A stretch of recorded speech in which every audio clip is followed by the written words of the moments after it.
વિદ્યાર્થી મિત્રો, અત્યારે આપણે જોવા જઈ રહ્યા છીએ કેમિકલ બોન્ડિંગ નો એક સૌથી ઇમ્પોર્ટન્ટ ટોપિક બોન્ડ એંગલ. આ બંધકોણ કોને કહેવાય અને બંધકોણ પર કયા કયા પરિબળો અસર કરે? માનો કે આ છે BeCl2. કેન્દ્રીય પરમાણુની આસપાસ રહેલા બંધથી જોડાયેલા પરમાણુઓ વચ્ચેનો જે ખૂણો હોય એને બંધકોણ કહેવાય. ધારો કે પાણી છે, પાણીનું સૂત્ર તમને ખબર જ છે, H2O છે, પણ એની અંદર બે અબંધકારક યુગ્મ પણ છે. પણ હંમેશા બંધકોણ ફક્ત બંધકારક યુગ્મ વચ્ચે જ હોય છે. અબંધકારક યુગ્મને ના તો અણુના આકારમાં ના તો બંધકોણમાં ધ્યાનમાં લેવામાં આવે છે. હવે બંધકોણ પર અસર કરતા પરિબળો નક્કી કરવા હોય તો જો તમે આ 4 સ્ટેપ યાદ રાખશો તો બંધકોણ તમે 1 મિનિટમાં શોધી શકશો. અને એના માટે સૌથી પહેલા તમને આવડવું જોઈશે સંકરણ કેવી રીતે શોધવું. અને મારો વિડિયો YouTube પર અવેલેબલ છે, સંકરણ 1 જ મિનિટમાં શોધો. જેને સંકરણ અને આકાર વિશે ખબર હશે એને બંધકોણ શોધવાનું બહુ સૌથી સહેલું છે અને ઘણી બધી વાર આ પ્રશ્ન પૂછાય છે. પણ આ સ્ટેપ જે છે એ તમારે સ્ટ્રિક્ટલી આ જ ક્રમમાં જવાનું રહેશે. આ જ ક્રમ ધ્યાનમાં રાખવાનો. સૌથી પહેલા મધ્યસ્થ પરમાણુનું સંકરણ તપાસો. હવે જો મધ્યસ્થ પરમાણુનું સંકરણ સમાન હોય અને એક પણ અબંધકારક યુગ્મ ન હોય તો એના બધા જ બંધકોણ કેવા હશે? સમાન હશે.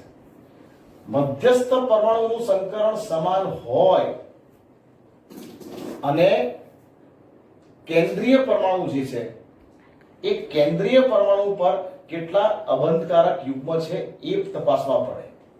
એટલે સેકન્ડ સ્ટેપ કહું છે, જો મધ્યસ્થ પરમાણુ સંકરણ સમાન હોય અને અબંધકારક યુગ્મ ધરાવતો હોય તો અબંધકારક ઇલેક્ટ્રોન યુગ્મની સંખ્યા એટલે કે લોન પેરની સંખ્યા પરથી બંધકોણ નક્કી થાય. નંબર 3, મધ્યસ્થ પરમાણુની વિદ્યુત ઋણતા. જો મધ્યસ્થ પરમાણુ અલગ અલગ હોય, સંકરણ સમાન હોય, અબંધકારક ઇલેક્ટ્રોન યુગ્મની સંખ્યા પણ સમાન હોય તો મધ્યસ્થ પરમાણુની વિદ્યુત ઋણતા તપાસો. હવે મધ્યસ્થ પરમાણુ સમાન હોય પણ મધ્યસ્થ પરમાણુ સાથે જોડાયેલા પરમાણુઓ જુદા જુદા હોય, સંકરણ સમાન હોય, અબંધકારક ઇલેક્ટ્રોન યુગ્મની સંખ્યા પણ સમાન હોય તો મધ્યસ્થ પરમાણુ સાથે જોડાયેલા પરમાણુની વિદ્યુત ઋણતા તપાસો. હવે આપણે સ્ટેપ બાય સ્ટેપ આ જોઈએ. સૌથી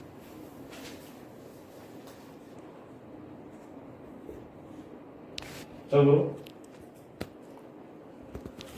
સ્ટેપ નંબર 1, મધ્યસ્થ પરમાણુનું સંકરણ તપાસો. હવે તમને ખબર જ છે કે મધ્યસ્થ પરમાણુનું સંકરણ જો sp હોય તો બંધકોણ 180 ડિગ્રીનો હોય, sp2 હોય તો 120 ડિગ્રીનો હોય, sp3 હોય તો 109.28 એટલે 109 ડિગ્રી અને 28 મિનિટનો હોય. એટલે સૌથી પહેલા આપણે શું તપાસવાનું? મધ્યસ્થ પરમાણુનું સંકરણ. દાખલા તરીકે BeCl2 છે, BeCl3 છે અને CCl4 છે. સંકરણ શોધવાની શોર્ટકટ મારા YouTube પરના વિડિયો પર એકદમ સરળતાથી અવેલેબલ છે અને લગભગ 900 થી વધારે છોકરાઓએ કદાચ જોઈ છે, જોઈ લેજો. BeCl2 માં Be નું સંકરણ છે sp, BeCl3 માં B નું સંકરણ છે sp2, CCl4 માં C નું સંકરણ છે sp3. એટલે આની અંદર પર્સન્ટેજ જે s કેરેક્ટર કહેવાય એ s કેરેક્ટર 180 કહેવાય, સોરી 50% કહેવાય. આની અંદર s કેરેક્ટર 33.33% કહેવાય અને આની અંદર s કેરેક્ટર કેટલા ટકા કહેવાય? 25% કહેવાય. હવે જે s કક્ષક જે હોય એ હંમેશા ગોળાકાર હોય, એ ફેલાયેલી હોય. એટલે જેટલું s કેરેક્ટર વધારે હોય એટલો બંધકોણ વધારે હોય. એટલા માટે BeCl2 જે છે એનો બંધકોણ BeCl3 કરતા વધારે છે, BeCl3 નો બંધકોણ CCl4 કરતા વધારે છે. એટલે BeCl2 નો બંધકોણ 180 ડિગ્રી છે, BCl3 નો બંધકોણ 120 ડિગ્રી છે અને CCl4 નો બંધકોણ 109 ડિગ્રી અને 28 મિનિટ છે. હવે આ વાત થઈ. હવે ધારો કે મધ્યસ્થ પરમાણુનું જે છે સંકરણ સમાન હોય, માન લો કે BF3 છે, BCl3 છે, BBr3 છે, BI3 છે. હવે મધ્યસ્થ પરમાણુ સમાન છે, અવનકારક યુગ્મ પણ નથી. આ બધાની અંદર કયું સંકરણ થશે? સંકરણની શોર્ટકટ બી એક વાર માટે જોઈ લેજો. બોરોનની બહારની કક્ષામાં 3 ઇલેક્ટ્રોન છે, 3 ફ્લોરીન જોડાયા છે, 3 + 3 6, 6 ભાગ્યા 2 3 થાય. એટલે આમાં પણ સંકરણ sp2 છે, આમાં પણ સંકરણ sp2 છે, આમાં પણ સંકરણ sp2 છે, આમાં પણ સંકરણ કયું છે? sp2 છે. અને દરેકની અંદર તમે જોઈ લેજો, દરેકની અંદર એક પણ અવનકારક યુગ્મ નથી. એટલા માટે આ બધાના જ બંધકોણ કેવા છે? સમાન છે. એટલે BF3 = BCl3 = BBr3 = શું લખાશે? BI3. બીજા કેટલાક ઉદાહરણ પણ જોઈએ આપણે, એટલે થોડું વધારે આપણને આઈડિયા ક્લિયર થાય. હવે ધારો કે વિદ્યાર્થી મિત્રો એવું કહ્યું હોય કે ભાઈ NO2 પ્લસ છે, NO2 -1 છે અને NH4 પ્લસ છે. આમાં બંધકોણનો ક્રમ કયો? હવે NO2 પ્લસ માં સંકરણ ચેક કરવું હોય તો ચેક કરી શકાય. n ની બહારની કક્ષામાં કેટલા ઇલેક્ટ્રોન હોય? 5. n ની બહારની કક્ષા માટે, કારણ કે સંકરણની શોર્ટકટ મેં તમને પહેલા લખેલી છે, x + x = v + m minus ધન વીજભાર અથવા તો પ્લસ ઋણ વીજભાર ભાગ્યા 2. હવે n ની બહારની કક્ષામાં 5 ઇલેક્ટ્રોન છે, હું ગણાય નહીં. 5 - 1 4, 4 ભાગ્યા 2 એટલે 2, 2 એટલે આમાં સંકરણ કયું છે? sp છે. આની અંદર વાત કરીએ તો n ની બહારની કક્ષામાં 5 ઇલેક્ટ્રોન છે, 5 ને 1 6, 6 ભાગ્યા 2 3 એટલે આમાં sp2 સંકરણ છે. જ્યારે 5 ને 4 9, -1 વત્તા હોય તો 1 ઓછા કરવાના, ઓછા હોય તો સરવાળો કરવાનો. n ની બહારની કક્ષામાં 5 ઇલેક્ટ્રોન, 4 હાઇડ્રોજન જોડાયેલા, 5 ને 4 9, પ્લસ છે એટલે માઈનસ કરવાનો 1, એટલે 8 ભાગ્યા 2 એટલે 4. એટલે આમાં કયું સંકરણ છે? sp3. સીધી વાત છે. આમાં s કેરેક્ટર વધારે છે, એટલે NO2 પ્લસ નો બંધકોણ NO2 -1 કરતા વધારે છે, NO2 -1 નો બંધકોણ NH4 પ્લસ કરતા પણ વધારે છે. આગળ જોઈએ, બીજું ઉદાહરણ જોઈએ, વધારે ક્લિયર થઈ જાય. CO2, CO3 - 2, CH4. CO2 ની અંદર કાર્બનની બહારની કક્ષાના 4 ઇલેક્ટ્રોન છે. આની અંદર સંકરણ કયું થશે? sp. તમે એમ પણ જોશો એટલે એનો આકાર ખબર પડી જશે કે આની અંદર આકાર કેવો છે? રેખીય છે. જ્યારે આનો આકાર સમતલીય છે અને કાર્બનની બહારની કક્ષાના 4 ઇલેક્ટ્રોન, બીજા 2 ઇલેક્ટ્રોન ઉમેરવાના, 6 ભાગ્યા 2 3 એટલે સંકરણ કયું થશે? sp2. અને મિથેનમાં તો બધાને ખ્યાલ છે કે સંકરણ sp3 છે. એટલે આમાં s કેરેક્ટર વધારે હોવાથી બંધકોણ કેવો થશે? વધારે થશે. એટલે CO2 > CO3 - 2 > શું થશે? CH4. હવે જો સંકરણથી પણ જવાબ ના મળે તો પછી તમારે સ્ટેપ નંબર 2 પર જવાનું. અને એ સ્ટેપ નંબર 2 જે છે, એ સ્ટેપ નંબર 2 છે, એનું નામ છે મધ્યસ્થ પરમાણુ પર રહેલા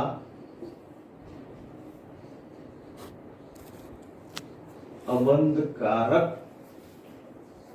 ઇલેક્ટ્રોન યુગ્મની સંખ્યા. હવે એટલું યાદ રાખજો, અબંધકારક ઇલેક્ટ્રોન યુગ્મ જે છે એ કેમિસ્ટ્રીમાં એક વિલન છે. અને જેમ અબંધકારક ઇલેક્ટ્રોન યુગ્મની સંખ્યા વધે એમ બંધકોણ શું થાય? ઘટે. એટલે તમારે ફક્ત આટલું જ યાદ રાખવાનું, પણ સંકરણ પહેલા જોવાનું, પછી જ આ જોવાનું. બંધકોણ ચલે છે 1 અપોન મધ્યસ્થ પરમાણુ પર રહેલા, મધ્યસ્થ એટલે જે વચ્ચે હોય એને મધ્યસ્થ કહેવાય, મધ્યસ્થ પરમાણુ પર રહેલા અબંધકારક ઇલેક્ટ્રોન યુગ્મની સંખ્યા. જેમ અબંધકારક ઇલેક્ટ્રોન યુગ્મની સંખ્યા વધે એમ બંધકોણ શું થાય? ઘટે.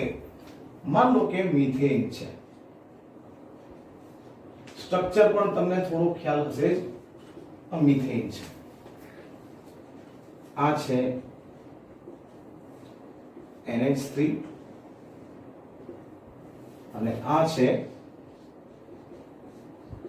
H2O. હવે તમને ખ્યાલ જ છે આ બધાની અંદર સંકરણ કયું થાય છે?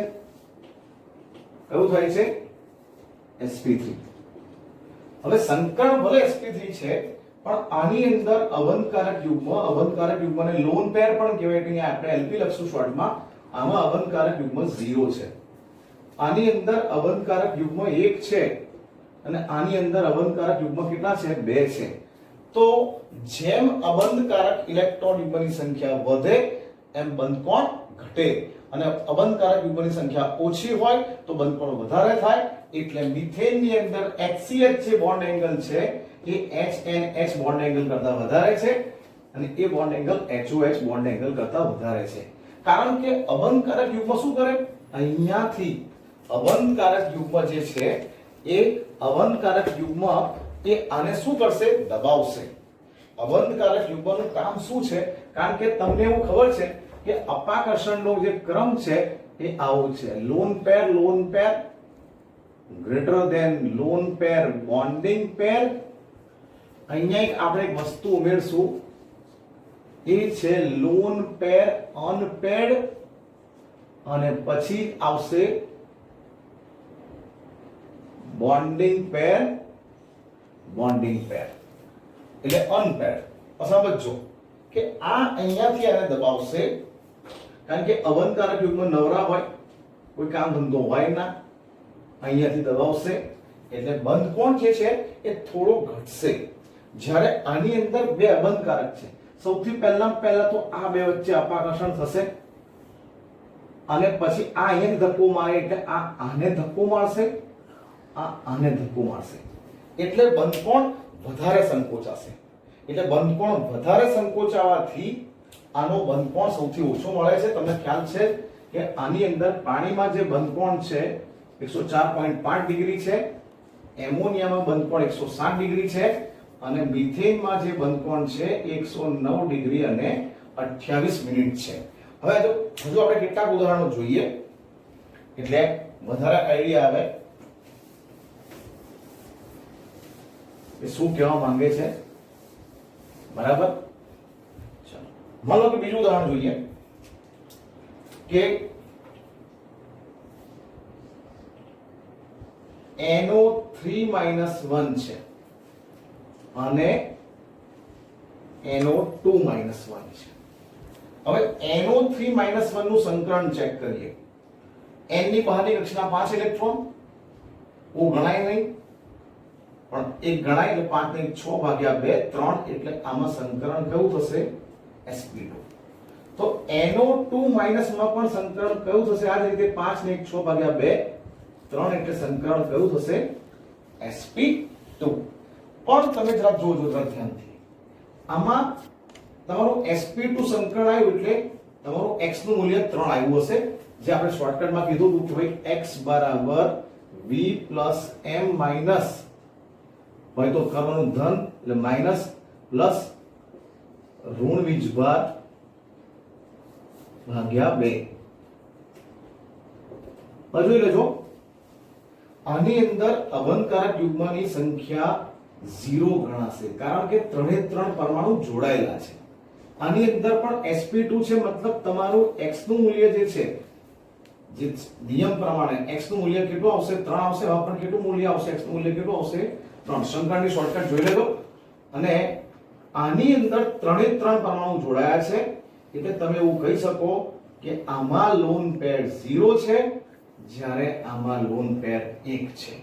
હવે લોન પેર વધે તો બંધકોણ ઘટે એટલા માટે આનો બંધકોણ વધારે છે આનો બંધકોણ ઓછો છે એટલે બંધકોણમાં નાઇટ્રેટ આયનનો બંધકોણ નાઇટ્રાઇટ આયન કરતા કેવો હશે વધારે હશે. બીજા કેટલાક ઉદાહરણ જોઈએ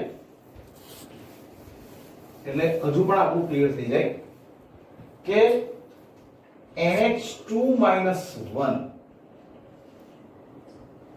NH2 1 NH3 અને NH4+. હવે જોઈએ કે ભાઈ NH2 1 દોરો તો તમને આશરે ખ્યાલ આવશે કે N ની પાસે 5 ઇલેક્ટ્રોન છે અને એક વધારાનો 6 ઇલેક્ટ્રોન થવાના, બે જોડાયા છે એટલે આની ઉપર કેટલા અબંધકારક થયા 2. ચલો આ એમોનિયા છે, એમોનિયાનું બંધારણ જોઈને તમે કહી શકો કે આની પર કેટલા અબંધકારક છે 1. અને આ છે NH4+ કે જેની અંદર N પર એક પણ અબંધકારક યુગ્મ નથી. આમાં લોન પેર 2, આમાં લોન પેર 1, આમાં લોન પેર 0. તો જેમ અબંધકારક યુગ્મની સંખ્યા વધે એમ બંધકોણ ઘટે એટલે NH2 1 નો બંધકોણ એમોનિયા કરતા ઓછો, એમોનિયાનો બંધકોણ NH4+ કરતા કેવો હોય છે ઓછો હોય છે. બીજું ઉદાહરણ પણ તમે લઈ શકો આના જેવું બીજું ઉદાહરણ કે SO3 હોય અને SO2 હોય. SO3 માં પણ સંકરણ sp2 છે, આમાં પણ સંકરણ કયું છે sp2 છે. પણ આમાં અબંધકારક યુગ્મ 0 છે અને આમાં અબંધકારક યુગ્મ 1 છે. આનું બંધારણ ઓઝોન જેવું જ છે કે ભાઈ S11O અને ઉપર શું આવશે લોન પેર. બરાબર, એટલે લોન પેર હોવાથી આનું બંધકોણ ઓછો થશે અને SO3 નો બંધકોણ વધારે થશે એટલે SO3 ગ્રેટર ધેન શું લખાશે SO2. નિયમ નંબર 3 છે મધ્યસ્થ પરમાણુનું સંકરણ. મધ્યસ્થ પરમાણુનું શું છે સંકરણ. હવે મધ્યસ્થ જો મધ્યસ્થ પરમાણુનું સંકરણ સમાન હોય, જો મધ્યસ્થ પરમાણુનું શું સમાન હોય સંકરણ સમાન હોય, અબંધકારક યુગ્મની સંખ્યા પણ સમાન હોય તો મધ્યસ્થ પરમાણુની વિદ્યુત ઋણતા તપાસો. પણ આ જે સ્ટેપ છે એ સ્ટેપ નંબર 3 માં લેવાનું. આ ક્રમ સેટ પણ આડાઅવળી ના થવું જોઈએ. મધ્યસ્થ પરમાણુની વિદ્યુત ઋણતા સમજો કે બંધકોણ ચલે છે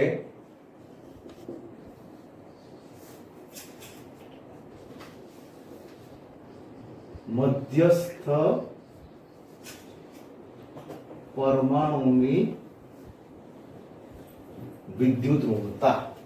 જેમ મધ્યસ્થ પરમાણુની વિદ્યુત ઋણતા વધે એમ બંધકોણનું મૂલ્ય શું થાય વધે. ધારો કે એમોનિયા છે, બરાબર. હવે આ એમોનિયાનું સ્ટ્રક્ચર છે, આ એમોનિયા, આ છે ફોસ્ફીન PH3, આ છે આર્સિન, સૂત્ર છે AsH3. હવે NH3 માં N પર લોન પેર છે, PH3 માં P પર પણ લોન પેર છે, AsH3 માં AS પર પણ લોન પેર એટલે અબંધકારક યુગ્મ છે. અને આ બધામાં કયું સંકરણ છે એ પણ આપણને ખ્યાલ છે. આ બધામાં કયું સંકરણ છે sp3 સંકરણ છે. હવે sp3 સંકરણ છે તો બંધકોણ આની અંદર વિદ્યુત ઋણતાની વાત કરીએ તો વિદ્યુત ઋણતા કોની વધારે છે n ની વધારે છે. કોના કરતા p કરતા, p ની વધારે as કરતા. હજુ આગળ લખવું હોય તો હજુ પણ આપણે લખી શકાય BiH3, બરાબર. BiH3 અને BiH3 માં શું આવશે? Bi પર શું આવશે? Lone pair. હવે વિદ્યુત ઋણતાનો ક્રમ તમને ખ્યાલ છે કે n greater than p greater than as greater than શું થશે? sp ગ્રેટર ધેન શું થશે? np as. અહીંયા તમારે sb લખી શકાય, પછી આની આગળ bi પણ લખી શકાય, તો sb ગ્રેટર ધેન શું આવે? bi. હવે કેમ આવું થાય? મધ્યસ્થ પરમાણુની વિદ્યુત ઋણતા વધે તો બંધકોણ વધે, વાત સાચી, પણ કેમ વધે એનો જવાબ જોઈએ. હવે શું થશે? જેની વિદ્યુત ઋણતા વધારે હોય એ આ બંધનું જે ઇલેક્ટ્રોન યુગ્મ છે એને વધારે પોતાના તરફ ખેંચી રાખે, અને આમ પોતાના તરફ વધારે ખેંચી રાખે એટલે n જે છે એ ઇલેક્ટ્રોન યુગ્મ જે ત્રણે ત્રણ બંધના ઇલેક્ટ્રોન યુગ્મને એકદમ નજીક ખેંચી રાખે, પણ નજીક લઈ જાય એટલે ઇલેક્ટ્રોન જેમ જેમ ઇલેક્ટ્રોનની ઘનતાઓ વધી જાય તો બંધના ઇલેક્ટ્રોન વચ્ચે શું થાય? અપાકર્ષણ થાય, અને અપાકર્ષણ વધવાના કારણે બંધકોણ વધે.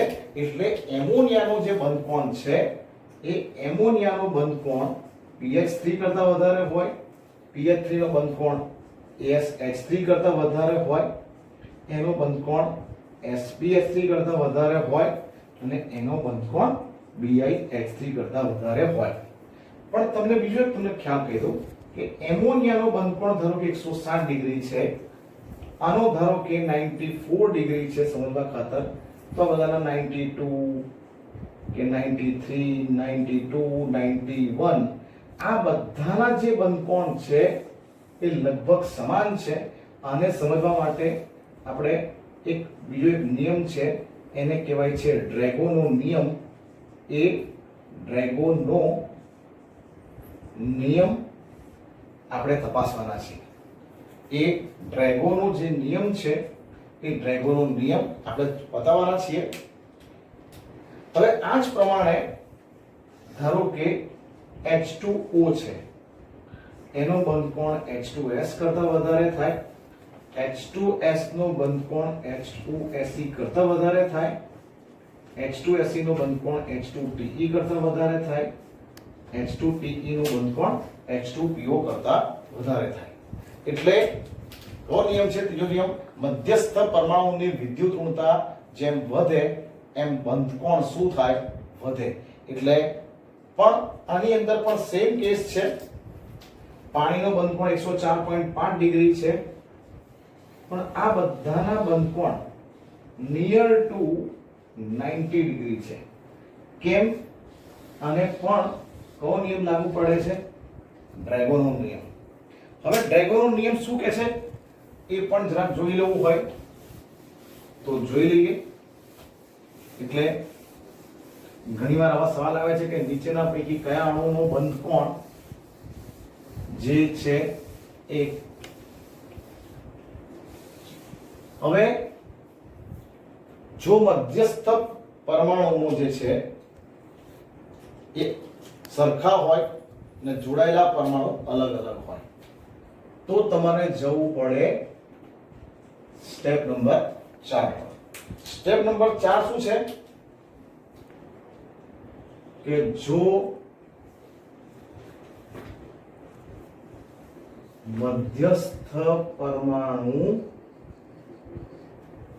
સમાન હોય, સંકરણ સમાન હોય તો અબંધકારક યુગ્મની સંખ્યા પણ સમાન હોય તો બંધકોણ ચલે છે 1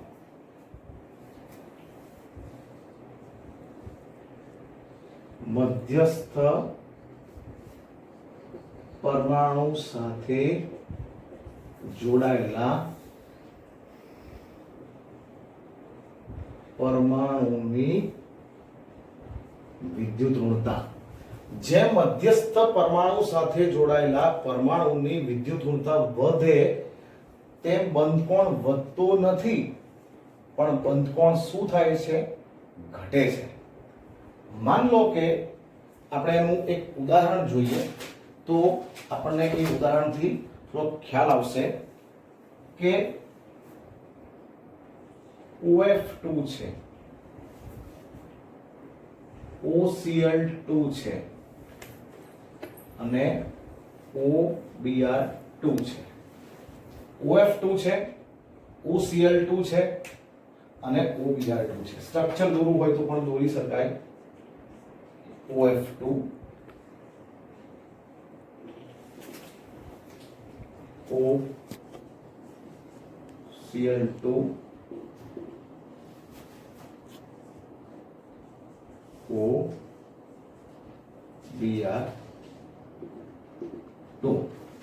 હવે OF2 OCl2 OBr2 દરેકમાં કેન્દ્રીય પરમાણુ સંકરણ સમાન છે. દરેકમાં sp3 સંકરણ છે. દરેકમાં સંકરણ કેટલું છે ભાઈ? sp3. અવનકારક યુગ્મ દરેકમાં સમાન છે. આમાં પણ 2 છે, આમાં પણ 2 છે, આમાં પણ કેટલા છે? 2 છે. પણ આમાં જેમ વિદ્યુત ઋણતા તમને ખ્યાલ જ છે કે વિદ્યુત ઋણતા કોની વધારે છે? F વધારે છે, પછી Cl છે, પછી Br છે. તો F ની વિદ્યુતતા વધારે છે, Cl ની એનથી ઓછી, Br ની એનથી ઓછી. તો શું થશે? વિદ્યુત ઋણતા ઘટે તેમ બંધકોણ વધે છે. આમાં ફ્લોરિન છે, આમાં ક્લોરીન છે, આમાં બ્રોમિન છે. એટલે મધ્યસ્થ પરમાણુ સાથે જોડાયેલા પરમાણુની વિદ્યુત ઋણતા જેમ ઘટે તેમ બંધકોણમાં શું થાય છે? વધારો થાય છે. પણ ઘણીવાર એટલું યાદ રાખવાનું, અપવાદ રૂપે જ્યારે ફ્લોરિન જોડાયો હોય ત્યારે બંધકોણ કેવો આવશે? સૌથી ઓછો આવશે. બંધકોણ કેવો આવશે? સૌથી ઓછો આવશે. એટલે ઘણીવાર આ જગ્યાએ શું મેળવેલું હોય છે? H2O, પછી OCl2, પછી OBr2.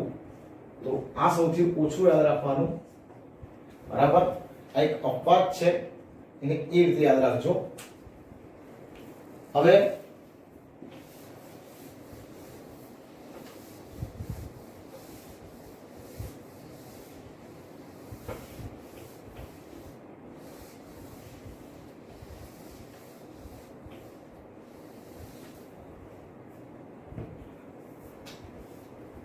मान लो कि आप H2O છે, આ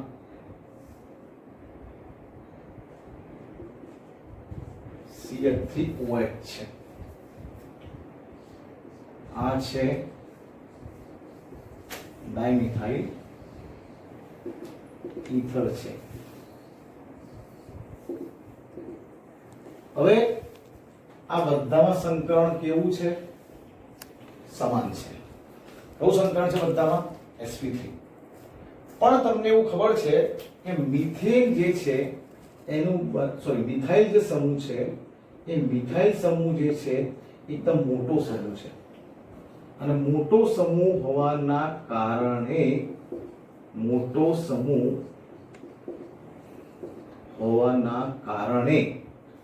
એ જે છે એની ગીચતાના કારણે શું થાય છે? અપાકર્ષણ વધે છે. અપાકર્ષણ વધવાના કારણે શું થાય છે? બંધકોણ પણ શું થાય છે? વધે છે. એટલે પાણીની અંદર જે બંધકોણ છે 104.5 ડિગ્રીની આસપાસ છે. ઈથરમાં જે બંધકોણ છે 111.7 ડિગ્રીની આસપાસ છે. મિથેનોલમાં જે બંધકોણ છે 108.5 ડિગ્રીની આસપાસ છે. તો તમે એવું પણ કહી શકો કે બંધકોણ ચલે છે